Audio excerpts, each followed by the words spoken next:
10 minutes before I was supposed to walk down the aisle, my mother smiled at me in the bridal suite and said, "Sweetheart, there's been a problem with your dress." I was standing there in a white silk robe, my hair pinned, my makeup half done, and 57 guests already seated inside the old chapel downtown. My fiancé, Noah, was waiting at the altar. My mother was holding my phone. And the bridal designer was supposedly refusing to release the gown because the final payment had been canceled that morning. What my mother did not know was that the designer was already in the parking lot with my dress, a printed refund receipt, and the email my mother had tried to hide. The email that proved she had not made a mistake. She had planned to ruin my wedding before I ever reached the aisle. My name is Emily Carter, and until that morning, I still believed my mother was difficult because she loved me too much. I was 32 years old enough to have a career, a home, and a man who loved me without conditions, but around my mother, I still became a child waiting to see if I had disappointed her. Her name was Diane Carter. People in our town called her elegant, controlled, devoted. The kind of woman who wore pearls to grocery stores and remembered everyone's birthday, but also remembered every mistake you had ever made since kindergarten. She had paid for my wedding dress as a gift. At least that was what she kept telling people. "My last gift before I give my daughter away," she said over and over, always with one hand pressed dramatically to her chest. I should have known better. My mother never gave gifts. She gave strings. That morning the bridal suite smelled like hairspray, perfume, roses, and panic. My maid of honor, Rachel, was kneeling near a garment rack, checking the empty white hanger for the 5th time as if the dress might magically appear if she stared hard enough. My cousin Lily was standing by the window, whispering into her phone. My mother sat in the velvet chair by the mirror, perfectly calm, her navy dress pressed, her lipstick flawless, her fingers folded over my phone. I reached for it. She moved it away. "Mom," I said, "give me my phone." She sighed like I was embarrassing her. "Emily, you are already upset. Let me handle this." "Handle what?" "The designer called," she said. "Apparently there's an issue with the payment." My chest tightened. "What issue?" She said the final payment was reversed. Rachel stood up slowly. "That's impossible," she said. "Emily confirmed everything last week." My mother gave Rachel a look that could freeze boiling water. Family matters don't require commentary. I turned toward my mother. "Who canceled it?" She looked at me in the mirror instead of turning around. "That is not the important question right now." The room went quiet. That was when I knew.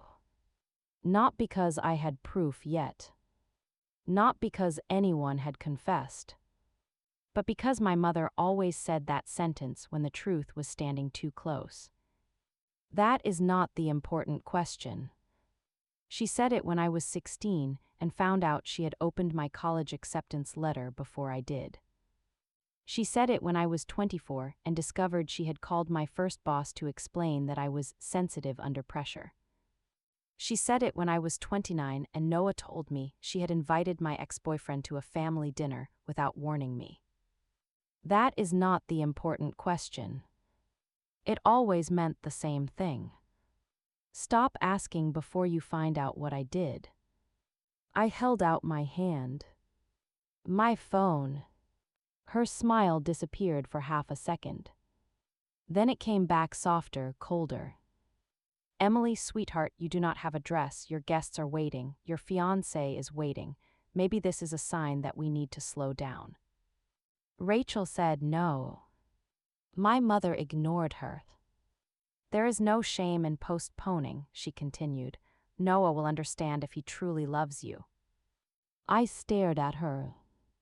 Outside the bridal suite door, I could hear the string quartet warming up.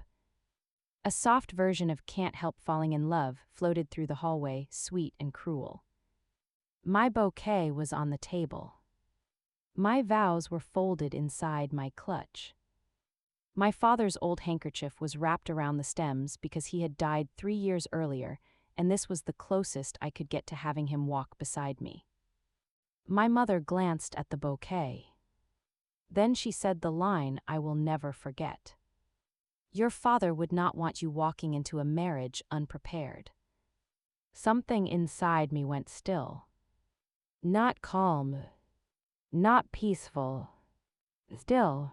Like the part of me that had spent 32 years trying to be a good daughter had finally stepped away from the window and locked the door behind her.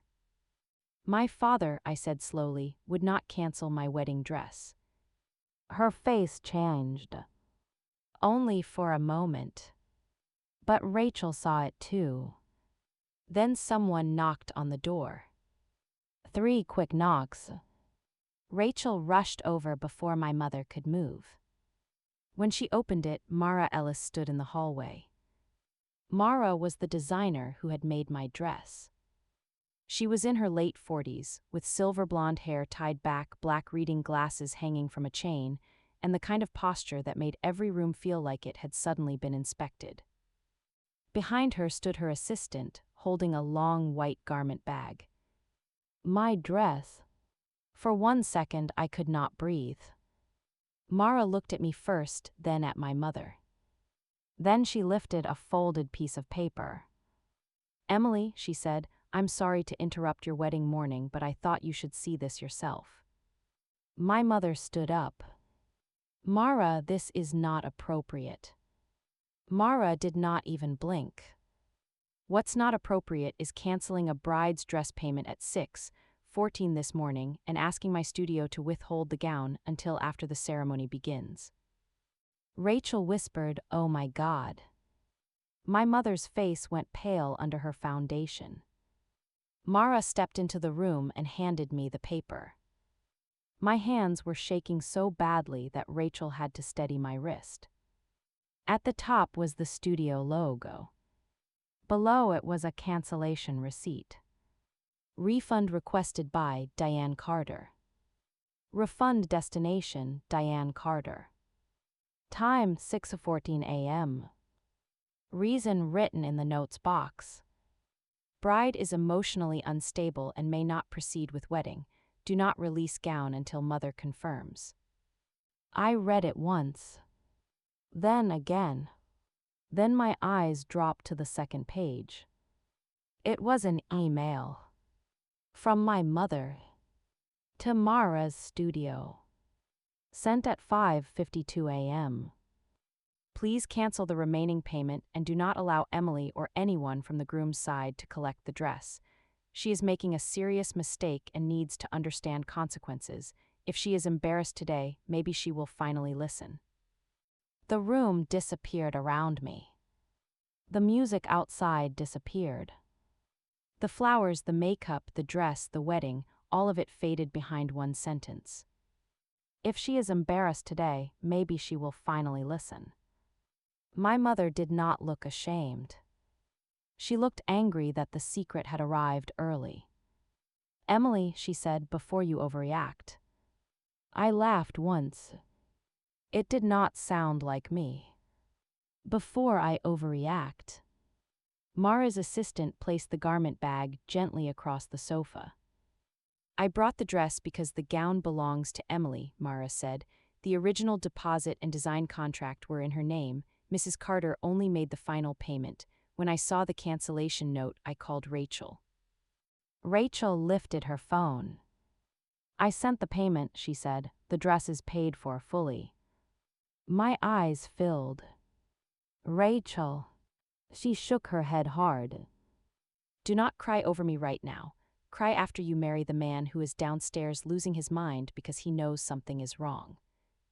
My mother's lips tightened. You had no right to interfere. Rachel turned on her. You tried to humiliate your daughter on her wedding day. My mother stepped toward me. No, I tried to save her. That was the moment everything became clear. Not the receipt. Not the email. Not the dress.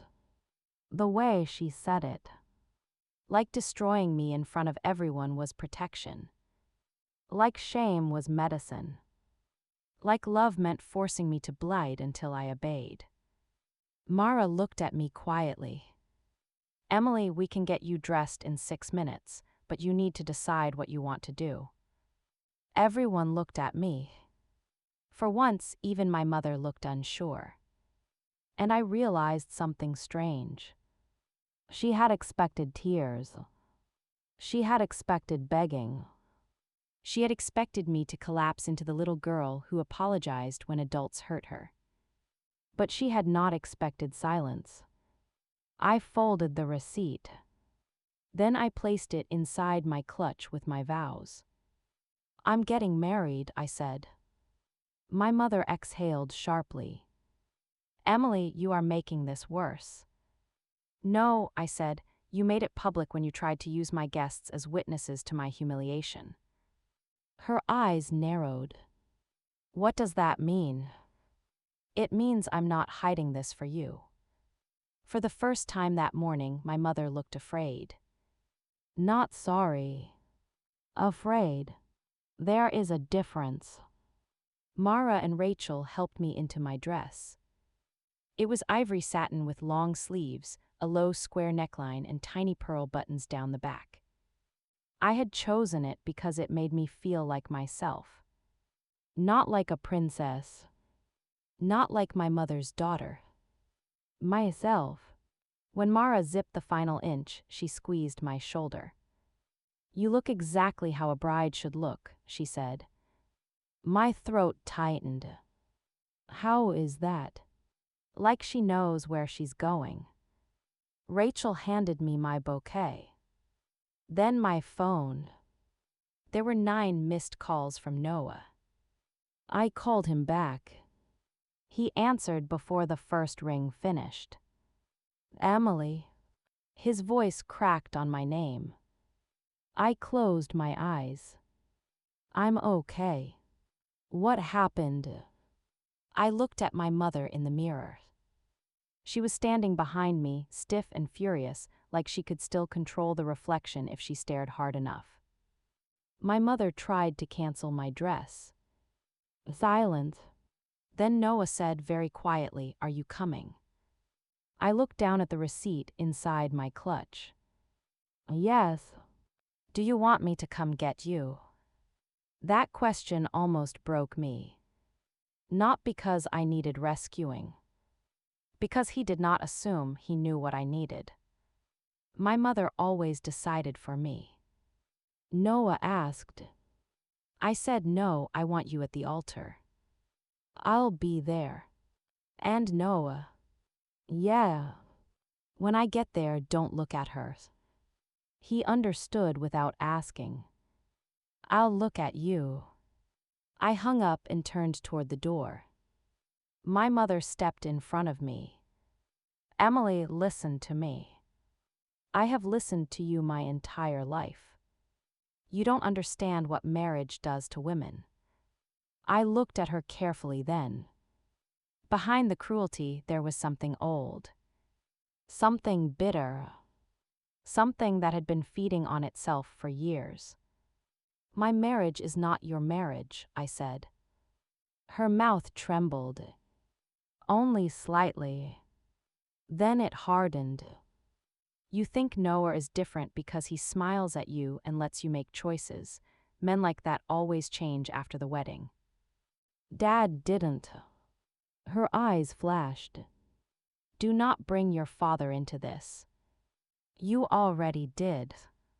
For a moment, I thought she might slap me. She didn't. She fixed one of my sleeves instead. That was worse. It was such a motherly gesture. So gentle. So fake. You will regret humiliating me, she whispered. I looked at her hand on my sleeve. Then I moved it away. No, Mom, I think I'm going to regret protecting you for so long. I walked out. The hallway outside the bridal suite was narrow and lined with old framed photographs of weddings that had happened in that chapel for 100 years. Women in lace.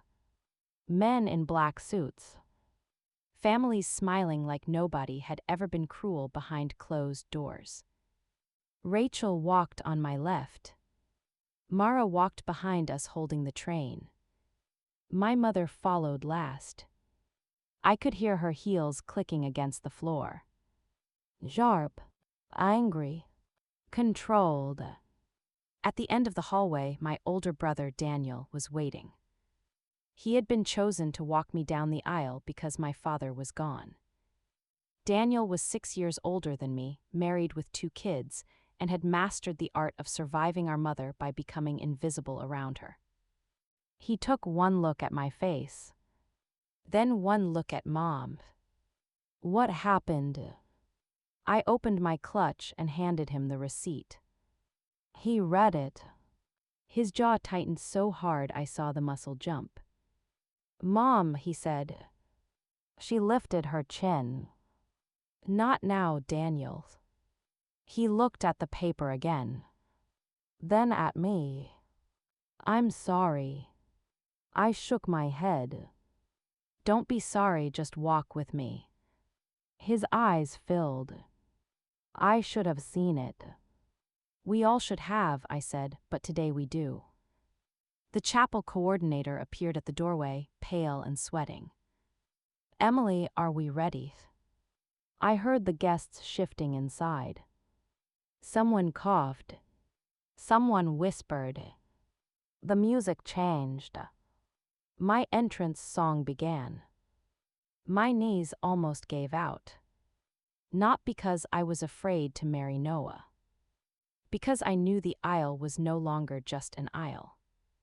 It was the line between the life where my mother could still make me small and the life where everyone would see the truth.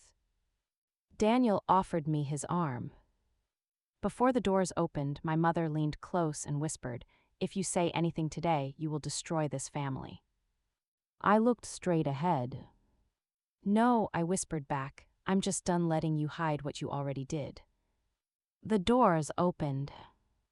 Everyone turned. For one blessed second, I saw nothing but Noah.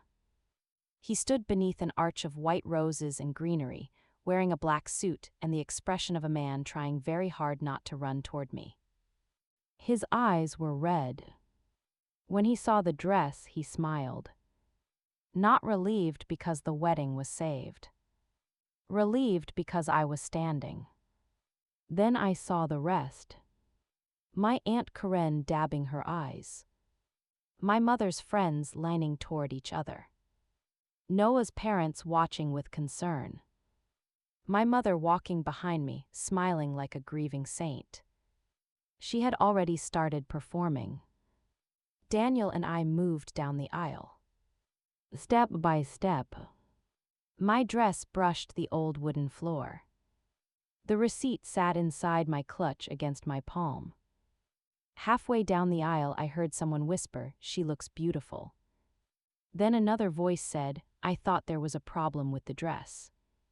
My mother had been busy. Of course she had. She had planted just enough concern to make my entrance look like a miracle she had managed. By the time I reached Noah, his hand was already reaching for mine. Daniel kissed my cheek. Then he leaned toward Noah and said, "Take care of my sister." Noah looked at me, not Daniel. "She takes care of herself," he said. "I just get to stand with her." That was when I almost cried. The ceremony began. Our pastor, Reverend Hall, welcomed everyone. He spoke about love, commitment, patience, trust.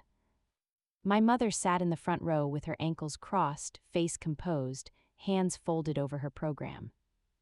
Every few seconds, I felt her looking at me. Warning me. Measuring me. Waiting to see if I would behave. I tried to focus on Noah. His thumb moved gently over mine. "You okay?" he mouthed. I nodded. But I was not okay. I was awake. There is a difference. When Reverend Hall asked if anyone present wished to offer a blessing before the vows, my mother rose. My stomach dropped. This had not been part of the plan. Reverend Hall blinked. Mrs. Carter.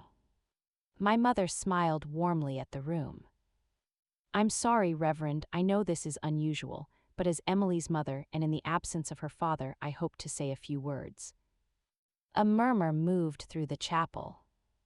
Noah's hand tightened around mine. My mother walked to the small microphone near the front. She looked beautiful. That is one of the cruelest things about people like my mother. They can look beautiful while doing ugly things. She turned to the guests. Today has been emotional, she said, not just because my daughter is getting married, but because this morning reminded me that life does not always go according to plan. I felt Noah go still. Rachel, standing behind me, whispered, "No way." My mother continued. There was a little crisis with the dress. A soft laugh moved through the guests. She smiled. Weddings test us, don't they? They reveal whether we are ready for marriage, ready for sacrifice, ready to listen to those who love us most. She looked at me. The room followed her gaze. My skin went cold. She was not done. I have spent Emily's whole life trying to protect her from rushing into decisions when her heart is louder than her wisdom. Noah's mother straightened in her seat. Daniel looked down at his shoes. My mother's voice softened. I only pray that today she remembers that a mother's love is sometimes misunderstood before it is appreciated. There it was. The trap. If I stayed silent, she became the hero. If I spoke, I became the unstable daughter proving her point. She turned back to me with wet eyes. Fake tears. Perfectly timed. Emily, sweetheart, before you make these vows, I want you to know you can still pause. No one here will judge you. The chapel went silent. Noah turned toward me. Not panicked. Ready. Reverend Hall opened his mouth, but I gently lifted my hand. It's okay, I said. My voice sounded clearer than I expected. I stepped toward the microphone. My mother's smile froze. Emily, she whispered. I looked at her. Then at the room. My mother is right about one thing, I said. There was a crisis with my dress this morning. A ripple moved through the pews. I took the receipt from my clutch. My hands were steady now. She told me the designer refused to release it because the final payment had been reversed. She suggested postponing the wedding. My mother's eyes hardened. I kept going. What she did not say was that she was the one who canceled it. The silence became physical. Heavy. Sharp. Someone gasped. My mother whispered, Emily, don't. I looked at her. You already did. Then I unfolded the receipt. This is the cancellation record from Mara Ellis Bridal, refund requested by Diane Carter at 6:14 this morning. I held up the second page. And this is the email she sent before that, asking the studio not to release my gown because I needed to be embarrassed into listening. No one moved. No one coughed. No one breathed loudly. The chapel was so quiet I could hear the paper shaking slightly in my hand. Then Mara stood from the back row. I can confirm that, she said. Everyone turned. My mother spun around. Mara. Mara walked calmly down the aisle, every step measured. I normally would never involve myself in a family matter, she said, but this became my business when Mrs. Carter attempted to use my studio to sabotage a bride on her wedding day. My mother's face flushed. That is not what happened. Mara lifted her phone. I have the email, the refund request, and the call log. Noah's father muttered, Good Lord. My Aunt Karen covered her mouth. Daniel stood. "Mom," he said, "is this true?" My mother looked at him like he had betrayed her by asking. "I was trying to protect your sister." "From what?" he asked. She pointed toward Noah. "From handing her life to a man she barely knows how to challenge." Noah's voice was calm. "We've been together 4 years." My mother laughed bitterly. "And you think time proves character?" "No," he said, "but control proves fear." That landed hard. My mother turned back to me. "You have no idea what I gave up for you." There it was again. The oldest bill in our family. The one she handed me every time I tried to become my own person. I gave up everything. I sacrificed everything. "You owe me everything." I looked at her and finally said what I had never been brave enough to say. "You did not raise me so I could live. You raised me so I would never leave." Her face changed. The words hit harder than the receipt. Harder than the email. Because they were not evidence. They were the truth under all the evidence. I continued. "You did it because you thought love gave you ownership." My mother took a step back. I heard someone crying softly. "Maybe Rachel. Maybe May." I did not know. "You were supposed to protect me from humiliation," I said. "Instead, you planned it." My mother's mouth opened. No sound came out. For the first time in my life, she had no sentence ready. No correction. No performance. No way to fold the truth into something that made her look wounded. I turned to the guests. "I'm sorry this became part of our ceremony, but I am not sorry you heard it, because I am done hiding cruelty so it can keep calling itself love." Then I folded the paper and placed it back into my clutch. I looked at Reverend Hall. "I'm ready to marry Noah now." For a moment, nobody moved. Then Noah's mother stood. She did not clap. She simply stood. Then Noah's father stood beside her. Rachel stood. Daniel stood. One by one, people rose, not cheering, not making a scene, just standing. Quietly. Firmly. My mother looked around at the room she had expected to control, and saw that it no longer belonged to her. She grabbed her purse from the front pew. "Daniel," she snapped. He did not move. "Daniel." He looked at her with tears in his eyes. "No, Mom." Her face crumpled with rage. Not sadness. Rage. "You are all going to regret this." Then she walked out of the chapel. Her heels struck the floor like little cracks of thunder.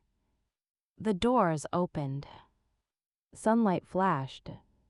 Then they closed behind her. For a few seconds, everyone stood frozen. Then Reverend Hall cleared his throat. "Well," he said softly, "marriage does ask us to leave behind what cannot come with us." A few people laughed through tears. Noah took both my hands. "Still choosing me," he whispered.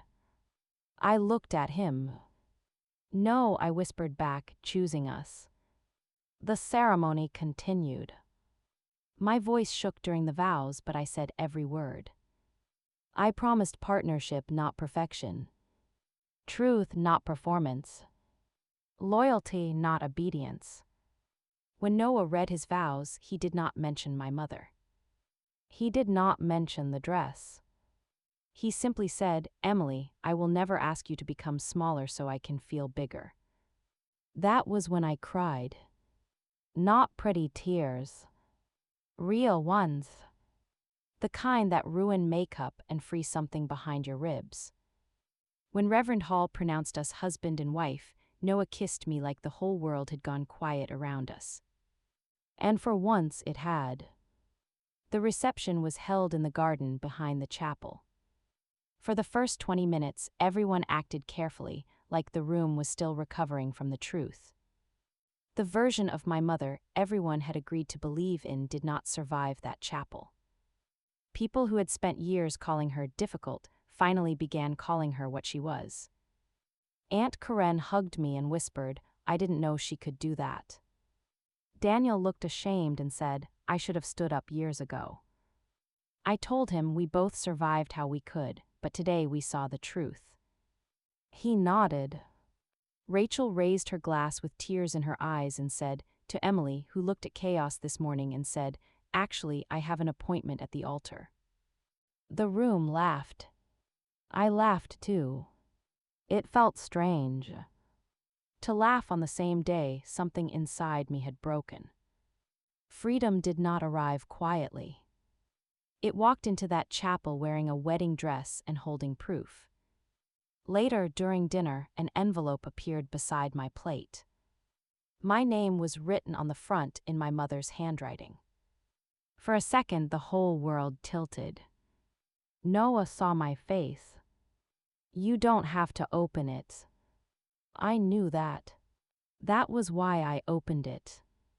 Inside was a single page. "Emily, I hope someday you understand what you forced me to do. I have loved you more than anyone ever will. One day, when this marriage disappoints you, remember that I tried to stop you from making the biggest mistake of your life." Mom, no apology. No regret. No mention of the receipt. No mention of the email. Only blame dressed as prophecy. I folded the letter and put it back inside the envelope. Noah watched me carefully. "What do you want to do with it?" I looked across the garden. At Rachel dancing badly with Noah's cousin. At Daniel holding his daughter on his hip. At Mara sitting with a glass of champagne, smiling like a woman who had seen justice and good tailoring in the same day. At the empty chair where my mother was supposed to be. Then I stood and walked to the small fire pit near the edge of the garden. Noah came with me, but he did not touch the envelope. He did not ask to read it. He did not tell me what it meant. He just stood beside me. I held the letter over the flame. For 1 second, I thought about keeping it. As evidence. As proof. As another document in the long, invisible trial of my life. Then I realized I did not need it. I had spent years collecting pain so I could prove I was allowed to feel hurt. I did not want to build a museum for her anymore. I dropped the letter into the fire. The edge caught first. Then the words curled inward. "I watched what you forced me to do turn black and disappear." Noah took my hand. I leaned my head against his shoulder. "I thought I would feel sadder," I said. "You might later. Maybe. And if you do, I'll be there." I smiled. "That sounds healthy." He laughed softly. "I'm trying something new." We went back to the reception. And I danced. Not perfectly. Not gracefully. But freely. When the photographer called for family photos, there was a strange pause. Everyone knew who was missing. Daniel looked at me. "What do you want?" That question again. "What do you want?" It still felt unfamiliar. Like a language I had learned late. I looked at Noah. At his parents. At Rachel. At Daniel and Lily and their kids. At Aunt Karen. At the people who had stood when the truth cost something. "This is family," I said. So we took the picture. No empty space left for my mother. No performance. No apology. Just the people who stayed. A year later, I no longer carried the receipt to remind myself I was right. The truth had already done its job. Now I needed both hands free to live. Sometimes my mother still tried to reach me. But every time she did, I remembered the chapel. Being my mother never gave her the right to own me. People asked if I regretted exposing her. I didn't. She tried to use my silence as the final decoration at my wedding. I simply took it back. My mother never truly apologized. But I stopped waiting for her apology to begin my life. On the morning of my wedding, my mother used humiliation to pull me back under her control. But one receipt made the whole room see the truth. Still, the receipt did not save me. Mara did not save me. Noah did not save me. They stood beside me. And that mattered. But the moment that changed my life was the moment I stopped waiting for permission to tell the truth. I walked into that chapel as my mother's daughter. I walked out as my own woman. And for the first time, my life did not need permission to continue.